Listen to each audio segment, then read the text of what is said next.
Hello बच्चों, कैसे हो आप लोग। Welcome to our YouTube channel Aspire academy.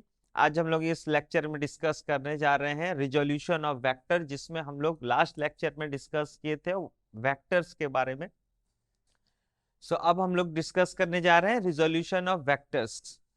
First students, resolution of vector का मतलब है कि आप जो सारे वेक्टर्स का एडिशन करते हो, addition of vectors means more than one vectors हमारे पास है, तो आप क्या करते हो, वेक्टर ए और वेक्टर बी, दो वेक्टर को आप ऐड करोगे तो रिजल्टेंट आता है vector A plus vector B, जो इनके बीच में रिजल्टेंट आर होता है। जस्ट इसका अपोजिट अब हम लोग करते हैं कि ये जो आर वेक्टर है इसे हम लोग टू पार्ट्स में ब्रेक किए।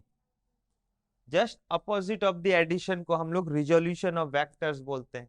यहाँ पर डेफिनेशन में क्या लिखा जाता है कि the process of splitting, splitting मतलब ब्रेक करना, मींस टू पार्ट्स में डिवाइड करना, of a vector into two or more vectors in different directions in such a way that their combined effect is same as that of given vectors, means दोनों का combined effect तो जिस direction में हमारा resultant vector था उसमें impact पड़ रहा है, इफेक्ट वही है, बट इसे ब्रेक किया गया है अदर टू पार्ट्स में। ठीक है, अब इसका एग्जांपल अगर आपको लेना है तो हम लोग बोलते हैं कि अगर मान लो आपके पास एक लार्ज शीट है, ठीक है, एक लार्ज शीट है और आप किसी एक पार्ट पे फोर्स लगाए, सपोज कि मैंने इस साइड से फोर्स लगाया एफ, तो क्या लगता है ये पार्ट आपका मूव नहीं करेगा? क्या इस फोर्स का इफेक्ट इस पार्ट पे नहीं होगा या इस पार्ट पे नहीं होगा? होगा। क्यों? क्योंकि ये फोर्स ब्रेक करता है, इसका कंपोनेंट्स वेक्टर क्वांटिटी है, तो इसे हम लोग सारे डायरेक्शन में ये इंपैक्ट अपना देता है, जिस वजह से पूरा बॉडी पे इफेक्ट पड़ता है। वही रिजोल्यूशन यहाँ पर बात हो रहा है। तो their combined effect is same as that of given vector is known as resolution of vectors. The vectors parts जिसके बोलेंगे हम लोग वेक्टर्स के parts, obtained from given vectors are known as component of vectors. अगर vectors का दो part में आपने ब्रेक किया तो ये वेक्टर जो ए और बी हम लोगों ने लिया ये उसका कंपोनेंट हो जाता है। ठीक है, तो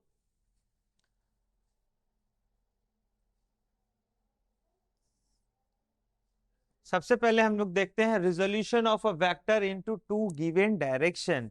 मींस क्या हुआ कि आपको एक वेक्टर, सपोज मान लीजिए हमारे पास एक वेक्टर ए है और एक वेक्टर बी, ठीक है। कंडीशन ये होगा कि वेक्टर ए और वेक्टर बी जो है कोप्लेनर है, मींस एक ही प्लेन पे लाई कर रहा, बट नन पैरेलल है। Okay, vector A is not parallel to vector B, और एक वेक्टर हम लोग ले रहे हैं आर, जो रिजल्टेंट होगा। अगर इस वेक्टर को हम लोग प्रोसीड करते हैं एक सेंटर ओरिजिन ओ लेकर के, ओरिजिन ओ ले लेते हैं, तो इस वेक्टर का पैरेलल वेक्टर एक हम लोग फॉर्म करते हैं with respect to this plane, plane के रिस्पेक्ट में एक्स एक्सेस और वाई एक्सेस के रिस्पेक्ट में हम लोग इस वेक्टर को प्रोसीड किए, वेक्टर ए। अब ये इसका पैरेलल है तो ये क्या होगा, m टाइम्स मल्टीप्लाई हो गया, m इंटू वेक्टर ए हो जाता है। क्यों हुआ? क्योंकि ये वेक्टर का पोजीशन अगर प्लेन सिस्टम में देखें, कार्टेशियन प्लेन सिस्टम में, तो इसकी पोजीशन यहाँ है, बट हम लोग ओरिजिन यहाँ शिफ्ट कर रहे हैं, उसका जो आपका कोफिशिएंट है वो टर्म्स में मल्टीप्लाई हो जाता है। ठीक है, जैसे कि देखो, अगर कोई पॉइंट किसी पोजीशन पर है और इसका लोकेशन 3 है, ठीक, ओरिजिन के रिस्पेक्ट, तो अगर इस पॉइंट को मैंने शिफ्ट किया, सपोज 3 टाइम्स शिफ्ट किया, अभी इसका पोजीशन 6 पे आ गया, इट मींस कि इट इज 2 इंटू 3। क्या हुआ, ये जो पहले कोऑर्डिनेट था उससे ये मल्टीप्लाई हुआ जितना टाइम्स हमने पैरेलली मूव करते हैं। ठीक है, अब वेक्टर बी के अकॉर्डिंग अब ये दोनों वेक्टर मान लो वेक्टर ए और वेक्टर वी का जो हम लोग पैरेलल वेक्टर फॉर्म कर रहे हैं, ये दोनों एक पॉइंट पी पे आकर के इधर मीट किया, पॉइंट पी पे आकर के दोनों वेक्टर मीट कर, ठीक है, जिसका नाम हो गया अभी बी, वेक्टर बी का भी हम लोग पैरेलल ले रहे हैं, तो ये हो गया N B, N into vector B, और रिजल्टेंट, और इस तरह से हम लोग इस पैरेलल को ब्रेक कर रहे हैं, मींस इसका पैरेलल वेक्टर फॉर्म कर रहे हैं ए और बी का, ताकि जो रिजल्टेंट होगा वो इन दोनों के इक्वल हो जाए। सो ट्रायंगल लॉ अप्लाई करेंगे, इसको पॉइंट को हम लोग क्यू ले लेते, तो यूजिंग लॉ ऑफ ट्रायंगल, इसमें क्या होगा, vector R is equal to M A vector plus N B, ये हो जाता है, ठीक है।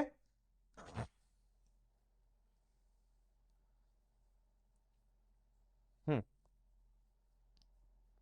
तो हमारा रिजल्टेंट क्या हो गया, जिसमें एम ए, ये आर जो है टू पार्ट्स में ब्रेक हुआ, जो इसके सम के इक्वल हुआ, तो ये दोनों कंपोनेंट्स हो गया, ठीक है। यहां पर देखो ए का कंपोनेंट एम ए क्या है, वेक्टर ए का कंपोनेंट है, और एन बी जो है वेक्टर बी का कंपोनेंट है, और आर जो होगा, आर के लिए आर का दोनों कंपोनेंट हम लोग काउंट करते हैं, M A plus N B, okay.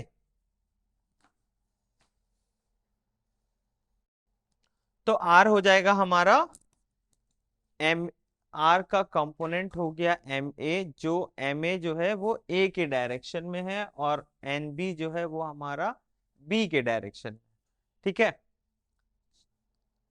तो क्या हुआ, resolution of vector into to given direction, means एक डायरेक्शन ए दिया हुआ था, एक डायरेक्शन बी दिया हुआ था, तो ए के डायरेक्शन में आर का रिजोल्यूशन हुआ, that is M A, M A बोलेंगे हम लोग उसको, इन डायरेक्शन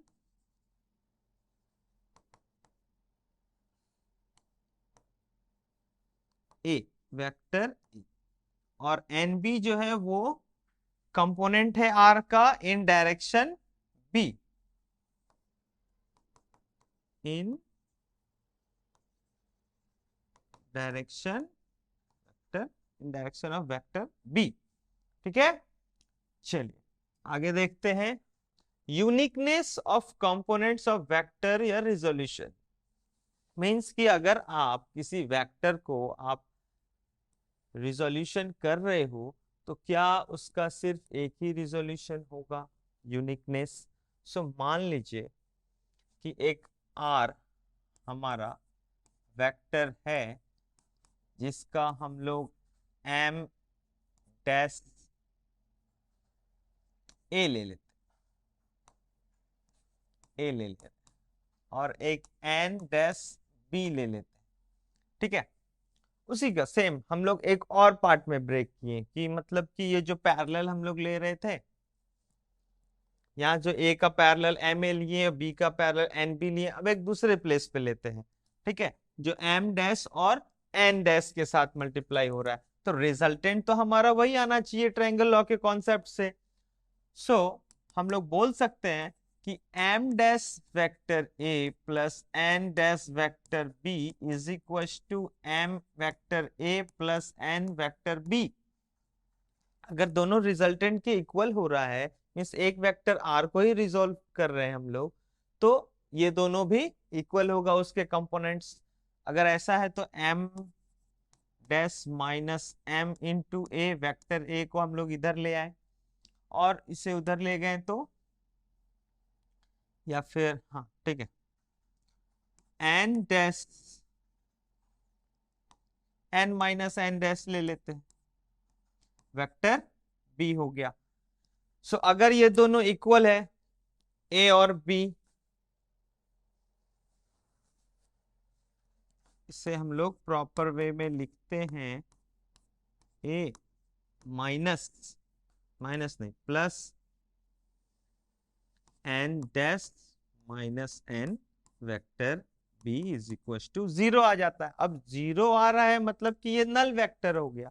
नल वेक्टर अगर हो जाता है सो a और b तो हमारा a is not null vector and b is also not the null vector। Zero vector नहीं है a और b, ठीक है।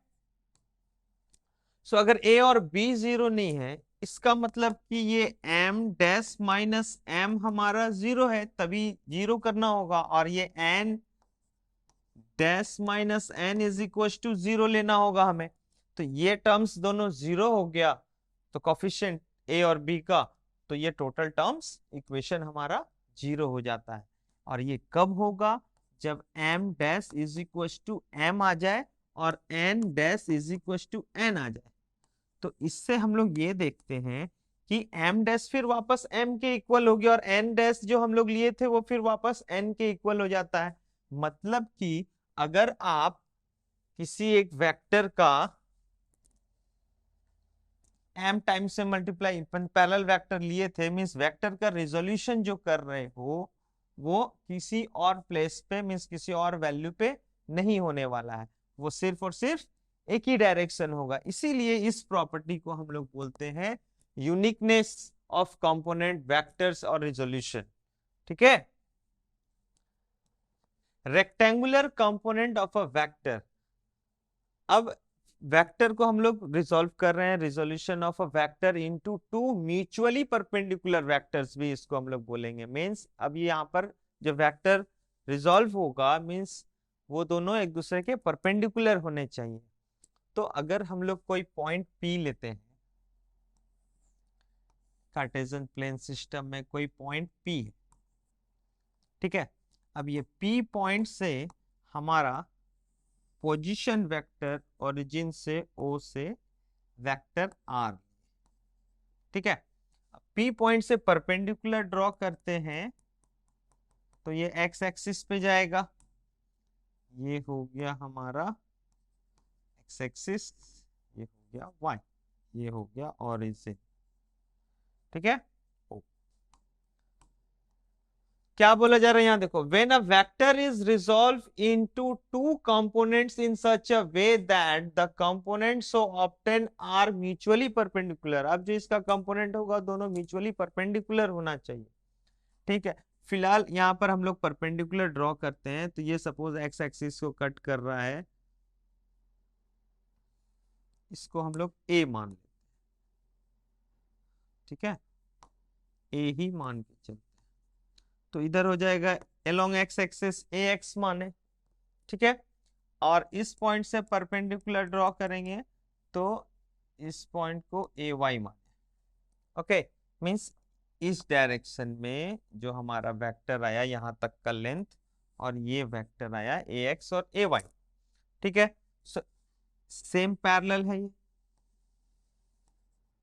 ए वाई, पैरेलल वेक्टर ले सकते हैं। तो ट्रायंगल ऑफ फिर से अप्लाई करते हो, ये एम पे परपेंडिकुलर ले लेते हैं। तो यूजिंग लॉ ऑफ ट्रायंगल क्या हो जाएगा, a is equal to A X plus A Y, A is equal to A X plus A Y. और अगर इसे हम लोग वेक्टर फॉर्म में रिप्रेजेंट करते हैं तो ये हो जाता है एक्स का एक्स एक्सिस के अलोंग में, ए एक्स का हम लोग कंपोनेंट बोलते हैं एक्स एक्सिस के अलोंग में कितना हो जाएगा ए एक्स इंटू आई, और ए वाई के लिए हो गया ए वाई इंटू जे, ठीक है। तो A X is equal to A X I plus A Y J, ये हो गया हमारा।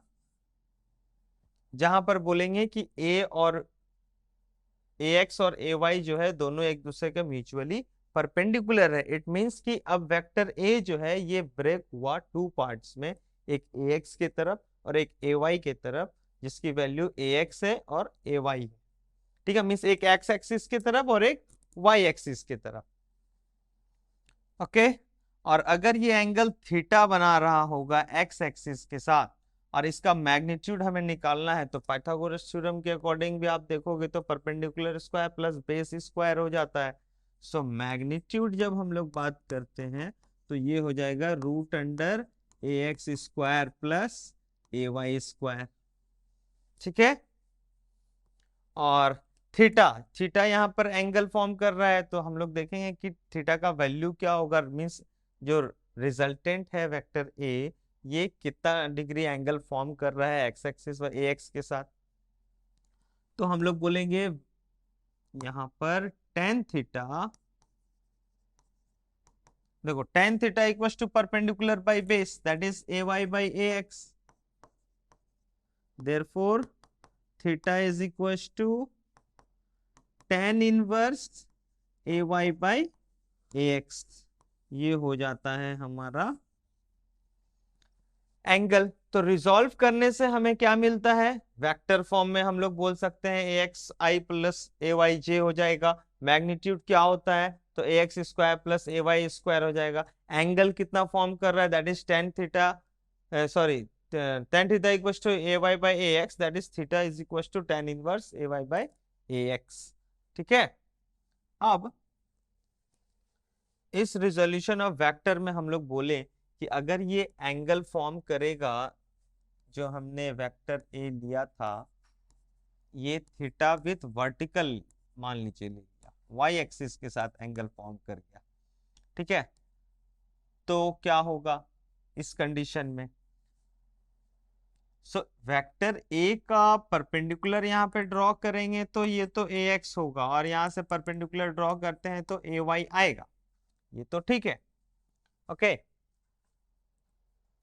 सो vector A is equals to A X I, जो आई कंपोनेंट एक्स एक्सिस के साथ है तो आई लेंगे हम लोग, प्लस ए वाई जे। ठीक है, अब मैग्नीट्यूड निकालेंगे इस कंडीशन में तो वो सेम टू सेम हो जाएगा, A X square plus A Y square. Okay, but theta जो एंगल यहाँ पे फॉर्म कर रहा है, अब देखो इसके अकॉर्डिंग परपेंडिकुलर ये है और ये बेस है, सो परपेंडिकुलर में ए एक्स आ गया, इधर हमारा ए एक्स काम करेगा क्योंकि ट्रायंगल उधर फॉर्म कर रहा है। सो हम लोग बोलेंगे theta is equal to tan inverse A X by A Y, बस यही एक वेरिएशन हो जाता है। ओके, टू कंपोनेंट्स तो हम लोगों ने देख लिया। अब rectangular components of a vector in three dimension, resolution of a vector in three dimension, three dimension में जब रिजोल्व करेंगे तो क्या होगा। सो थ्री डायमेंशन में अगर आप देखोगे, देखो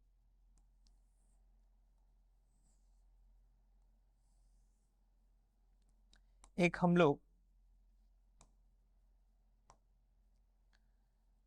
थ्री डायमेंशन के अकॉर्डिंग अगर कोई हमारा पॉइंट P है,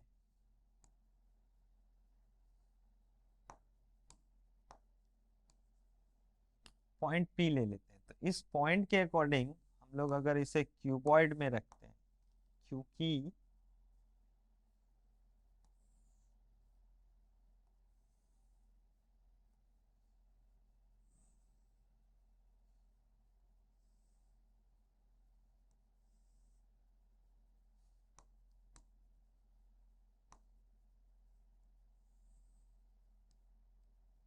इसके पैरेलल एक ले लेते हैं।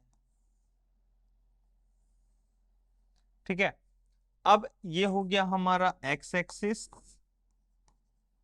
जिसे हम लोग आई, और ये वाई एक्सिस और ये जेड एक्सिस। अब कोई एक पॉइंट P है जो डायगोनली इस क्यूबॉइड के डायगोनल पे है। ठीक, अभी इस क्यूबॉइड को अगर हम लोग भूल जाए तो एक पॉइंट P है यहाँ पर, इस पॉइंट पे, जिसकी कोऑर्डिनेट हम लोग लें तो ये ए एक्स, ए वाई, ए जेड। ठीक है, ओरिजिन O से इसका पोजीशन वेक्टर होगा, तो ओपी हो गया। ओके, अब ये ओपी वेक्टर का रिजोल्यूशन करेंगे हम लोग। तो 3 पार्ट्स में ये डिवाइड है। एक है आपका, यहां से आप परपेंडिकुलर लेते हो,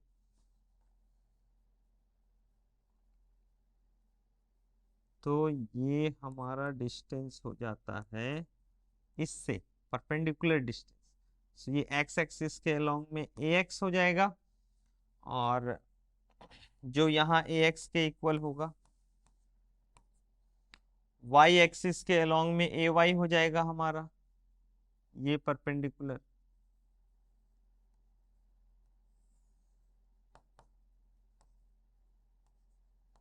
ए वाई हो गया, और ये जेड एक्सिस के अलोंग में ए जेड हो जाएगा। ठीक है, सो ये भी हमारा ए जेड।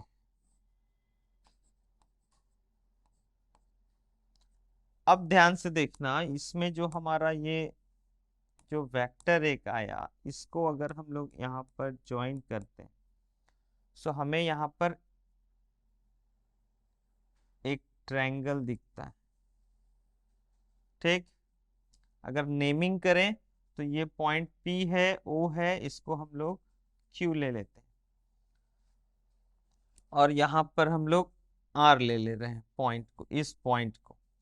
सो देखो, इस ट्रायंगल में, triangle O Q R, triangle O Q R में अगर आप ट्रायंगल लॉ लगाओगे तो ये आपका रिजल्टेंट है, ए जेड इधर है, ए एक्स इधर है, और ओ क्यू। तो क्या हो जाएगा, O Q is equals to, O Q is equals to O R plus R Q. और आर क्यू किसके इक्वल है, आर क्यू इक्वल है ए एक्स के, R Q is equal to A X. ठीक है, तो हम लोग इसको बोलेंगे कि ओ क्यू जो हमारा आया वो ओ आर यानी कि A Z plus A X के इक्वल। ठीक है, अब आते हैं हम लोग in triangle O P Q, O P Q. अब इसमें भी ट्रायंगल लॉ लगाते हैं, तो हमारा ओपी जो है वो इस वेक्टर ओ क्यू और क्यूपी के एक सम के इक्वल हो जाता है, यानी कि OP is equal to O Q, vector O Q plus QP. QP किसके इक्वल हो जाता है, तो ये वाई एक्सिस के अलोंग में जा पैरेलल जा रहा है, तो ये ए वाई के इक्वल होगा। ठीक है, और ओ क्यू हम लोगों ने क्या लाया, ओ क्यू लाया वेक्टर ए एक्स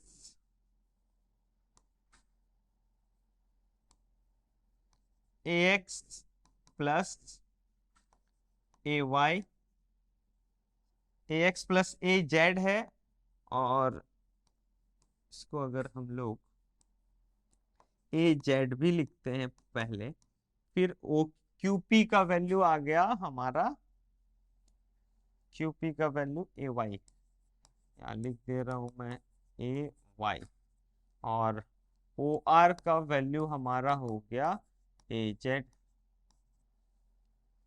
तो ये हो गया ए वाई। और ओपी वेक्टर जो है उसे हम लोग ए अगर मान लेते हैं, तो हम लोग इसे बोलेंगे कि वेक्टर ए जो हमारा हुआ वो ए X plus A Y plus A Z, ये 3 पार्ट में रिजॉल्व हो रहा है।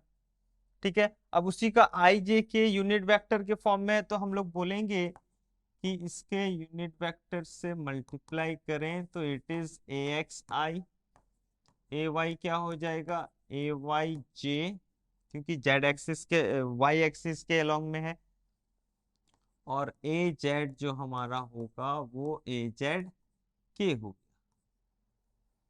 ठीक है, ये हो गया हमारा ए जेड के।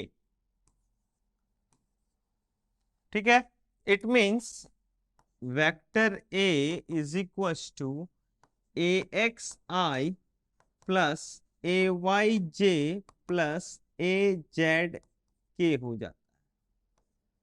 ठीक है, यूनिट वेक्टर, ये सारे यूनिट वेक्टर है आई जे के। तो ये हुआ हमारा वेक्टर ए रिजॉल्व हुआ 3 डायमेंशन में। तो अगर उस पॉइंट पी का ओपी जो था हमारा position vector OP, P point का कोऑर्डिनेट ए एक्स कॉमा ए वाई कॉमा ए जेड है, यानी कि यहाँ से आप परपेंडिकुलर एक्स एक्सिस का डिस्टेंस ए एक्स है, वाई एक्सिस के अलोंग डिस्टेंस ए वाई हो जाएगा और जेड एक्सिस के अलोंग डिस्टेंस ए जेड हो जाता है। तो उसके अकॉर्डिंग हमारा जो वेक्टर जो होगा रिजोल्यूशन वो ए X I plus A Y J plus A Z K हो जाएगा। ठीक है। अब एंगल की बात करें तो यहां पर डायरेक्शन कोसाइंस काम करता है। ठीक है, देखो इधर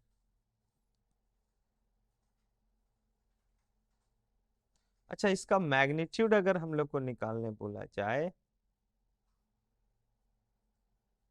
इस ए का मैग्नीट्यूड निकालने बोला जाए तो कुछ नहीं करना है हमें। ए का मैग्नीट्यूड अगर निकालने बोला जाए तो root under A X square plus A Y square, जो कंपोनेंट है आई जे के का, प्लस ए जेड स्क्वायर करके रूट ओवर कर देंगे। तो ये हो गया इसका मैग्नीट्यूड। ओके।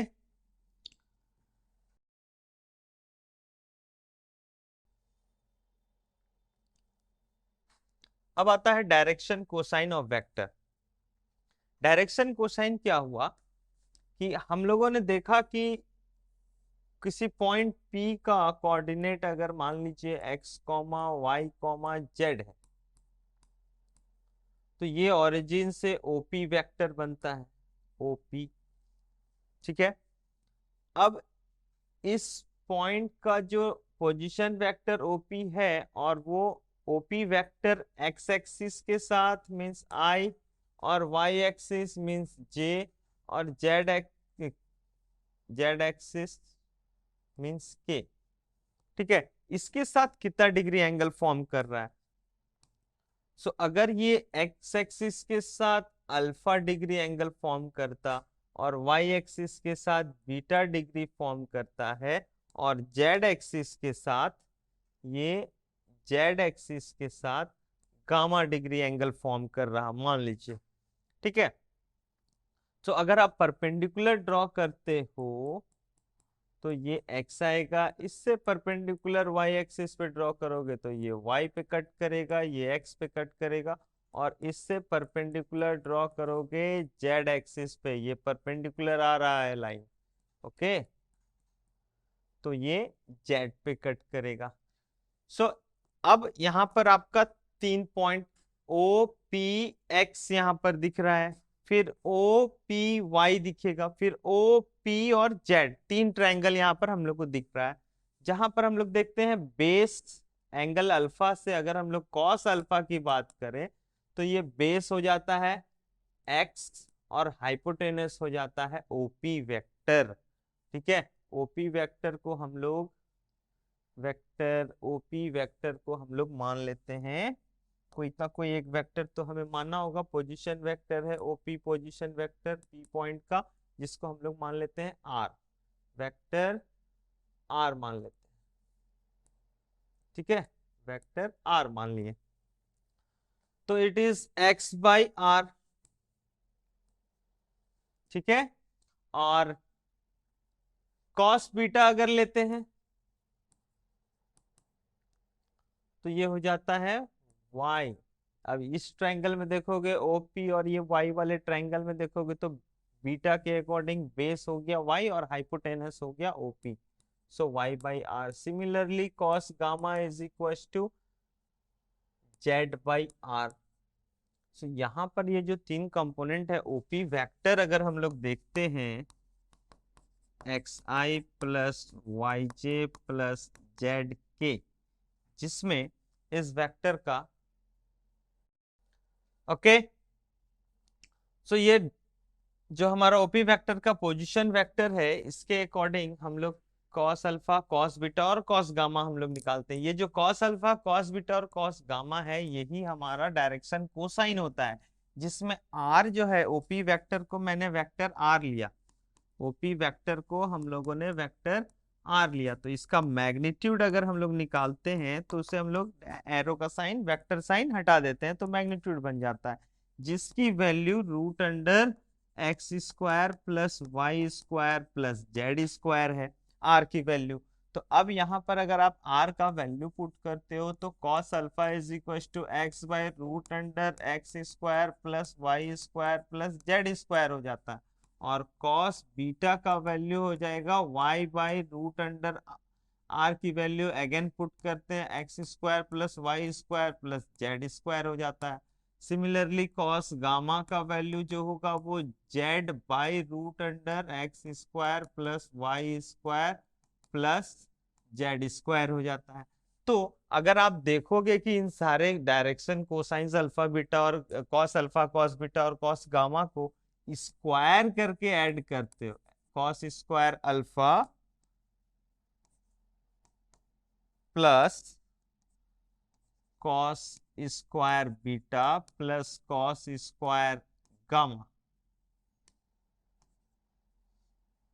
तो इसका वैल्यू क्या आ रहा है, आप स्क्वायर करोगे तो एक्स स्क्वायर बाय रूट हट जाएगा, यानी कि simple X square plus Y square plus Z square plus फिर Y square by X square plus Y square plus Z square हो जाएगा, plus Z square by X square plus Y square plus Z square, means base same है denominator same है तो upper part direct add हो जाता है, जो कि आपको देगा X square plus Y square plus Z square by X square plus Y square plus Z square, जिसकी वैल्यू आई 1।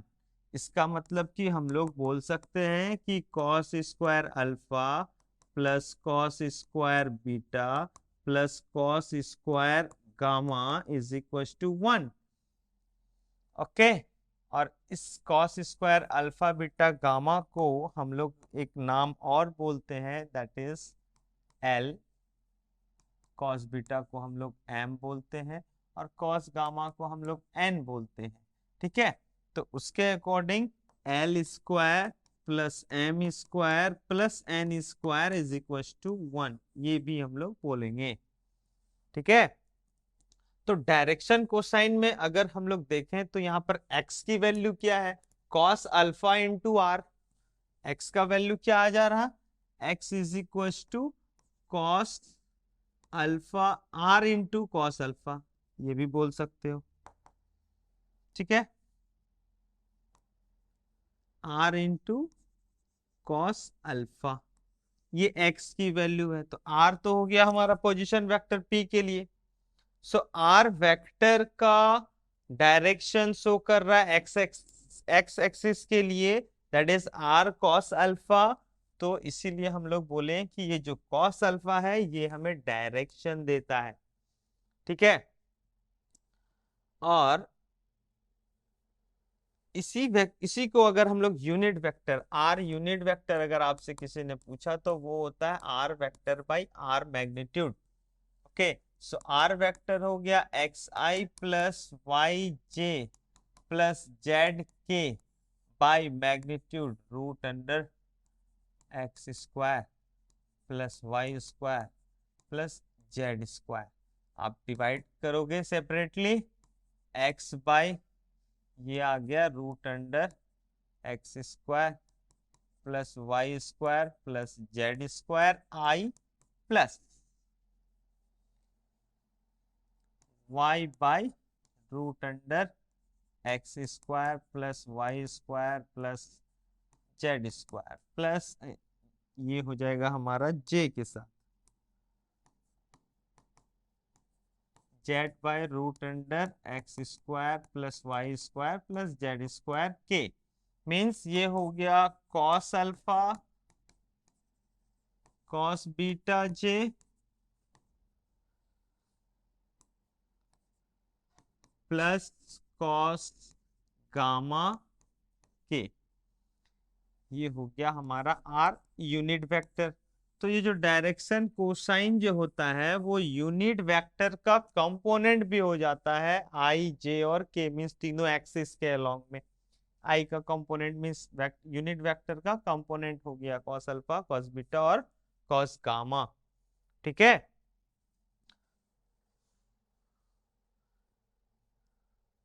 नेक्स्ट है position and displacement vector in space. Space means वही 3 डायमेंशन की बात होती है।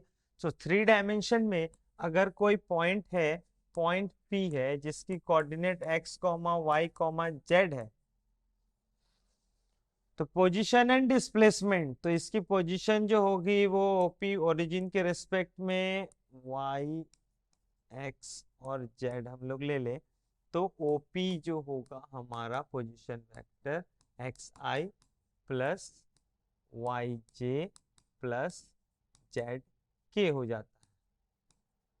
ठीक है, जिसकी मैग्नीट्यूड की अगर बात करें, OP की वैल्यू जो होगी मॉड कितना आ जाएगा, root under X square plus Y square plus Z square. अब ये जो पॉइंट है स्पेस में है, ओरिजिन के रेस्पेक्ट में हम लोगों ने उसे वेक्टर फॉर्म में कन्वर्ट कर दिया। अब ये पॉइंट हमारा यहाँ से मूव करता हुआ वो किसी दूसरे पॉइंट पे आ गया, जिसका कोऑर्डिनेट न्यू कोऑर्डिनेट आएगा। चलो इससे हम लोग A, B, C ले लेते हैं। ये पॉइंट Q हो गया, तो Q के लिए उसका अपना पोजीशन वेक्टर है OQ। सो OQ क्या हो गया हमारा, so AI plus BJ plus CK, और OQ का मैग्नीट्यूड कितना हो जाएगा, that is root under A square plus B square plus C square. तो PQ क्या बोला गया, displacement vector in space.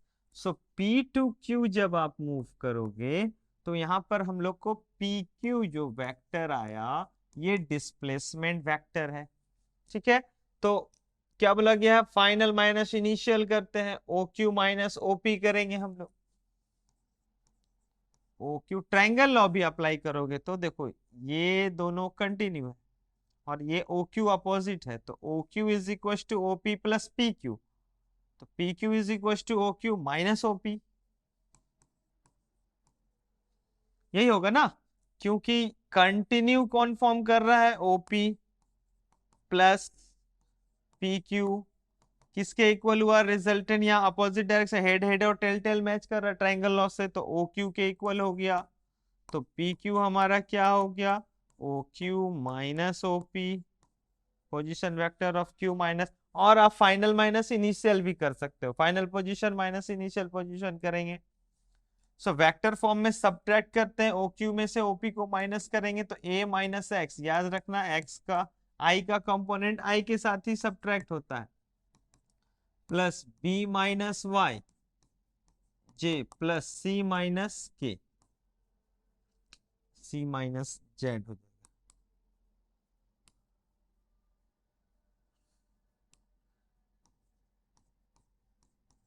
K हो गया।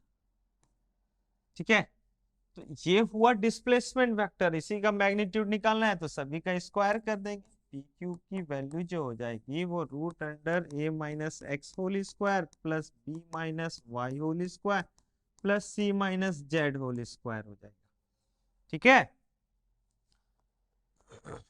तो ये हो गया पोजीशन वेक्टर OP और OQ पोजीशन वेक्टर हो गया पॉइंट P और पॉइंट Q का, और P टू Q अगर हम लोग जा रहे हैं तो वो हो जाता है हमारा डिस्प्लेसमेंट वेक्टर। ओके, चलिए अब हम लोग देखते हैं application of resolution of vectors. जो वेक्टर का रिजोल्यूशन होता है उसका एप्लीकेशन पे बात करते हैं। तो walking of a man is example of resolution of vector. बिल्कुल walking of a man example है। जैसे कि मान लीजिए एक हॉरिजॉन्टल रोड है जो हम लोग चलते हैं, फ्लोर।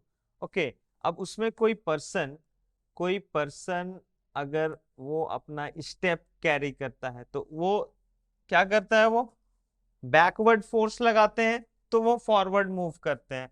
सो बैकवर्ड फोर्स क्या वर्टिकली डाउनवर्ड लगता है, नहीं, वो एंगल पे लगता है with horizontal theta degree force इधर लगाएं।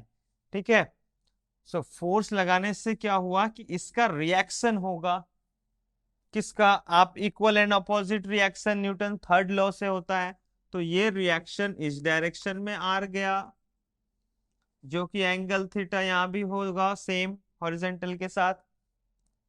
अब ये आर वेक्टर का कंपोनेंट हम लोग ब्रेक करते हैं, मीन्स रिजॉल्व करेंगे इसको।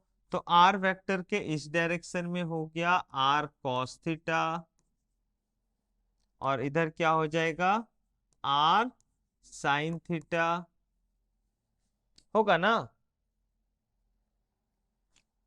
ठीक है। और इधर इस पर्सन का वेट हो गया, दैट इज mg।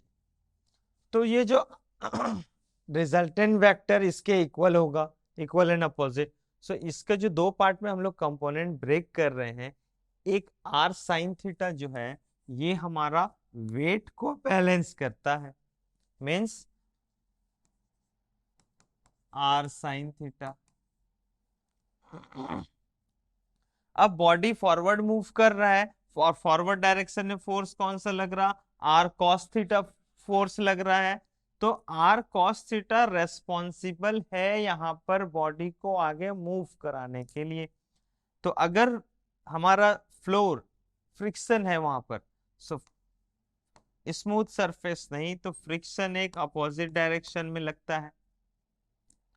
सो अगर आपका अप्लाइड ये आर कॉस थीटा इस फ्रिक्शनल फोर्स से ग्रेटर होगा, frictional R cos theta is greater than frictional force, then it is responsible for moving forward.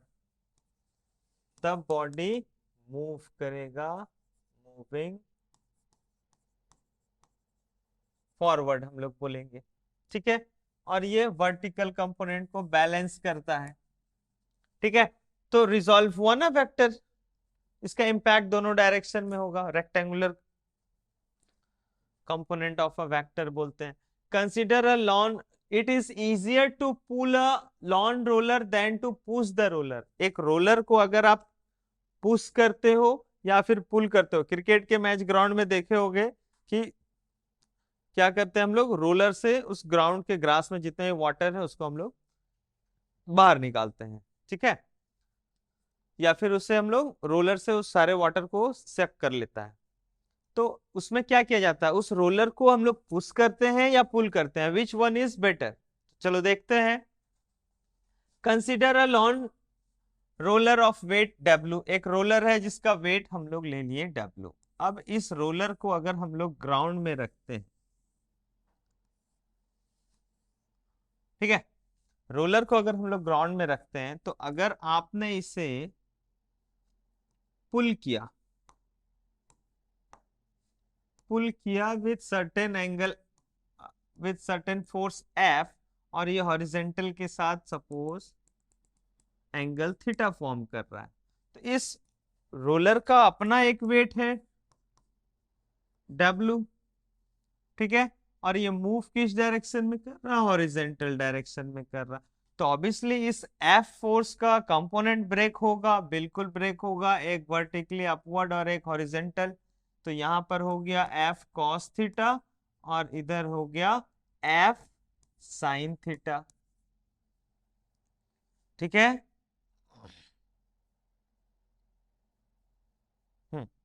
सो अब ये जो देख रहे हो कि जो ग्रेविटी जो यहाँ पर वेट है और F sin थीटा दोनों एक दूसरे के अपोजिट काम कर रहा है। सो जो इफेक्टिव वेट होगा, इफेक्टिव वेट ऑफ रोलर जो आएगा हमारा, वो क्या होगा, जो एक्चुअल वेट है वो जो ग्रेविटी डाउनवर्ड फोर्स लगा रहा है उसके अगेंस्ट में एक और फोर्स यहाँ पे काम कर रहा है, अगेंस्ट में काम कर रहा है, that is F sin theta. तो वो माइनस हो जाएगा, ठीक है, ठीक है। मीन्स क्या हो रहा है कि जो हमारा F sin थीटा है वो वेट के अपोजिट काम कर रहा है अगर हम लोग इसे पुल कर रहे हैं, ठीक। और यही रोलर को अगर आप पुश करते हो, पुशिंग द रोलर, अगर आपने इसे सर्टेन फोर्स F लगा करके पुश किया, इसका वेट तो इधर W है, ठीक है। और ये मूव करेगा इस डायरेक्शन में क्योंकि आप पुश कर रहे हो, तो फोर्स जिधर ज्यादा कंपोनेंट जिधर इंपैक्ट पड़ रहा, सो अगर ये एंगल फिर से हॉरिजेंटल के साथ थीटा डिग्री फॉर्म करेगा तो इधर क्या हो जाएगा एफ कॉस थीटा और इधर हो गया एफ साइन थीटा। ठीक है, तो इस कंडीशन में वेट तो ऑलरेडी है ही यहां, ग्रेविटी जो पुल कर रहा है वर्टिकली डाउनवर्ड वो वेट तो है ही, प्लस इस पुश करके जो फोर्स हम लोग अप्लाई किए उस फोर्स का भी एक कंपोनेंट आ गया एफ साइन थीटा। तो इस कंडीशन में जो हमारा इफेक्टिव वेट जो होगा रोलर का वो क्या हो जाएगा W plus F sine theta.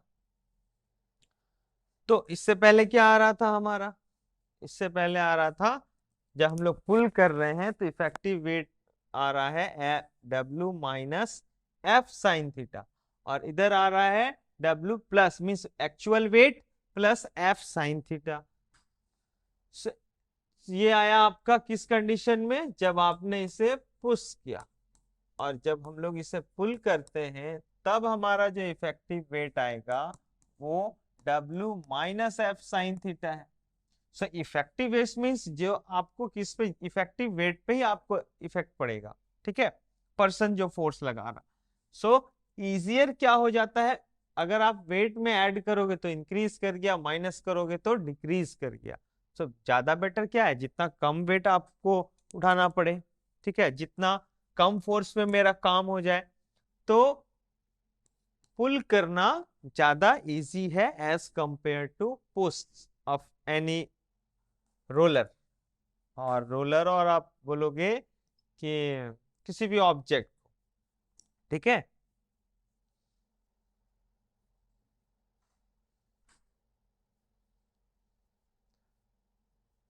चलिए अब कुछ क्वेश्चंस देख लेते हैं। Find the unit vector parallel to resultant of vectors A and B. Find the unit vector parallel to the resultant of vectors A and B. A और B जो दो vector दिया है इसका रिजल्टेंट वेक्टर का हम लोग को रिजल्टेंट वेक्टर के पैरेलल यूनिट वेक्टर हमें निकालना है। ठीक है, तो सबसे पहले हम लोग क्या करेंगे, पहले रिजल्टेंट निकालेंगे vector A plus vector B, और एडिंग में क्या करते हैं, या क्या दिया है i plus 4j minus 2k plus 3i minus 5j plus k। तो ये आ गया i प्लस आई के कंपोनेंट को i के साथ करेंगे तो 3 plus 1 4i minus 5 plus 4 minus 1j minus 2 plus के माइनस के, ये r आ गया। ठीक है, अब इसका मैग्नीट्यूड अगर हम लोग निकालते हैं तो रूट अंडर 4 स्क्वायर प्लस 1 इस माइनस 1 का स्क्वायर प्लस 1 ही आएगा, और यहाँ पर भी माइनस 1 का स्क्वायर प्लस 1 आ जाएगा। तो ये हमारा आ गया root under 16 plus 2 root under 18 आ गया। ठीक है, 3 plus 1 4 minus 5 plus 4 minus 1 plus 1 minus 2 minus 1। ठीक है, अब यूनिट वेक्टर अगर आप निकालने चाहोगे तो ये तो बोला गया vector r by vector r का मैग्नीट्यूड। तो यूनिट वेक्टर हमारे पास आ चुका है, that is 4i minus J minus के बाय रूट अंडर 18। इसको आप इस तरीके से भी लिख सकते हो, सेपरेट करके भी, या फिर 1 by root under 18 4i minus J minus K. So this is our answer. ठीक है, चलिए नेक्स्ट क्वेश्चन देखते हैं। Three coplanar vectors are given A, B and C. Find the magnitude of sum of three vectors. तीनों vectors का सम पूछा जा रहा है, तो आप डायरेक्टली ऐड कर दोगे मैग्नीट्यूड। पहले पहले हम लोग क्या करेंगे, रिजल्टेंट निकालेंगे। So vector A plus vector B plus vector C, that is 4i minus J. देखो यहाँ पे के कंपोनेंट नहीं है तो आप उसे 0 लोगे। ठीक है, ए हो गया B minus 3i plus 2j, सारा 2 डायमेंशन में ही है, प्लस 0 के ले लेते हैं, के का कोई प्लस माइनस 3j है सिर्फ, means 0i minus 3j plus 0k हो गया। ठीक है, अब ऐड करोगे तो i का कंपोनेंट, जो पार्ट आपका नहीं दिया हुआ है मिस वेक्टर सी में, सिर्फ j जेड वाई एक्सिस के लिए जेड जे का कंपोनेंट गिवन है, मींस कि i और k के जो कंपोनेंट है वो हो ही नहीं सकता, ऐसा नहीं है, उसका वैल्यू 0 हम लोग लेते हैं। ठीक है, सो 4 माइनस 3 प्लस 0 आई आ गया, -1 प्लस 2 -1 और -3 -4j, फिर 0k 0k 0k plus 0k, ये हो गया आर वेक्टर आ गया। अब इसका मैग्नीट्यूड पूछा जा रहा है, तो मैग्नीट्यूड हो गया रूट अंडर आई के कंपोनेंट 1 है, 1 का square plus -4 square plus 0 square, ये आ गया root under 17। This is our answer. Magnitude निकालना था हमें sum of this three vectors का। Okay, the billiard ball are rolling on a flat table. Flat table है मींस 2 डायमेंशन पे कोई बॉडी रोल कर रहा।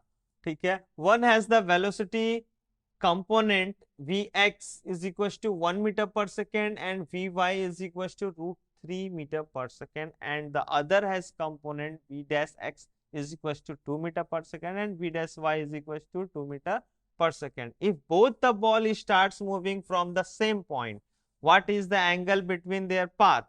So अगर हम लोग देखें 2 डायमेंशन में, हम लोग को देखना होगा कि अगर एक टेबल होता और इसके एक कॉर्नर से दोनों ऑब्जेक्ट, दोनों जो बॉल्स हैं वो मूव कर रहे हैं, मान लीजिए। ठीक है, ए और बी ले लेते हैं।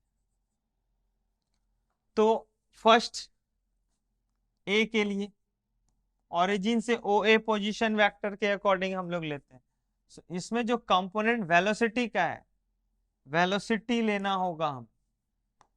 सो velocity vector of A, ball A क्या हो जाएगा, एक्स एक्सिस के अलोंग में 1 मीटर है तो 1i, एक्स एक्सिस को i ले रहे हैं, प्लस वी वाई कितना है, एक्चुअली में ये V X I plus V Y J हो जाएगा। तो इसे हम लोग लिखेंगे i प्लस √3j। ठीक है, तो ये कितना डिग्री एंगल इस एक्स एक्सिस के साथ बनाएगा, एक्स एक्सिस के साथ बनाने के लिए एंगल कितना हो गया, theta is equal to tan inverse y, V y by V x लेंगे, तो ये हो गया tan इनवर्स वी वाई हो गया √3/1। तो √3 कब होता है, 60 डिग्री एंगल पे, therefore theta is equal to 60 degree. Okay, अब वी ए सेकेंड बॉल के लिए ले लेते हैं, मीन्स ये कितना डिग्री एंगल बना के चल रहा है, ये चल रहा है 60 डिग्री एंगल बना कर।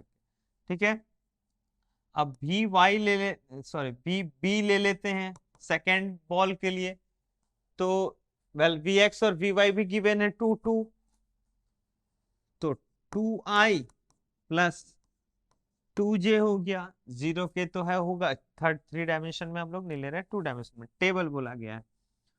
सो यहाँ पर थीटा कितना हो जाएगा, थीटा हो जाएगा root under sorry tan inverse y, j के कंपोनेंट डिवाइडेड बाय i का component, so 2/2, that is tan inverse 1। 1 कब आता है, जब एंगल हमारा 45 डिग्री होगा, तो ये जो सेकेंड वाला जो एंगल है हमारा ये है 45 डिग्री। So, पूछा क्या गया है, if both the balls start moving from the same point what is the angle between their path, इन दोनों के पाथ पे एंगल कितना होगा आपसे पूछा जा रहा है ये एंगल। तो ऑब्वियसली आपको 60 में से 45 माइनस करना होगा, so this is our 50 degree is our answer. ठीक है, आंसर क्या होगा, 15 डिग्री इज आवर आंसर। ठीक है, चलिए नेक्स्ट है, a child pulls a rope attached to a stone with a force of 60 newton the rope makes an angle of 30 degree with the ground, means कि एक stone है, चलो किसी भी शेप का स्टोन है, हम लोग एक एग्जांपल में ले लेते हैं, ठीक है, cube shape, sorry cuboid, cube के शेप। तो अब इसमें अगर ये फोर्स लगाया एफ, जो एंगल फॉर्म कर रहा है हॉरिजेंटल के साथ थीटा, तो ऑब्वियसली इस एफ का कंपोनेंट ब्रेक होगा। Calculate effective value of pull tending to move the stone along the ground, अगर ये स्टोन ग्राउंड की तरफ मूव कर रहा है तो इस डायरेक्शन में कौन सा फोर्स लग रहा है? सो इधर तो लग रहा है F x, that is F cos theta, और इधर लगेगा एफ वाई, और एफ वाई कितना है? वो एफ साइन थीटा। थीटा कितना दिया गया है? बोला जा रहा है 30 degree. So calculate the force tending to lift the stone vertically. Vertically ये बैलेंस किसको कर रहा है? अगर वेट इधर इसका mg, इधर वेट लग जाता है, सो mg जो है वो fy के इक्वल हो जाता है, और मूव कर रहा है जो fx के fx रिस्पॉन्सिबल है। सो इसकी वैल्यू कितनी हो गई? 60 Newton force into cos 30 degree. cos 30 degree √3/2 हो जाता है, तो इसका आंसर हो जाएगा 30√3 न्यूटन फोर्स है। एंड हेयर 60 इंटू साइन 30 डिग्री, साइन 30 डिग्री का वैल्यू 1/2 होता है, तो ये 30 न्यूटन हो जाएगा एफ वाई। तो ये हो गया आपका सेकेंड नंबर का आंसर, और ये हो जाएगा हमारा answer for first number, means A और बी का आंसर। क्वेश्चन नंबर ए और क्वेश्चन नंबर बी का आंसर हो जाता है। ठीक है, समझ में आया? कुछ नहीं किया गया है, वेक्टर को रिजॉल्व किया गया, resolution of vector rectangular component में। तो एक हमारा एक्स एक्सिस के अलॉन्ग में हो गया एफ एक्स, और एक वाई एक्सिस के अलॉन्ग में हो गया एफ वाई, जो एफ कॉस 30 डिग्री हो जाएगा, और एक एफ साइन 30 डिग्री हो जाता है। ठीक है, सो ये था आपका रिजोल्यूशन ऑफ वेक्टर से बेसिक कॉन्सेप्ट। ओके, मिलते हैं फिर हम लोग नेक्स्ट लेक्चर में। Now thank you.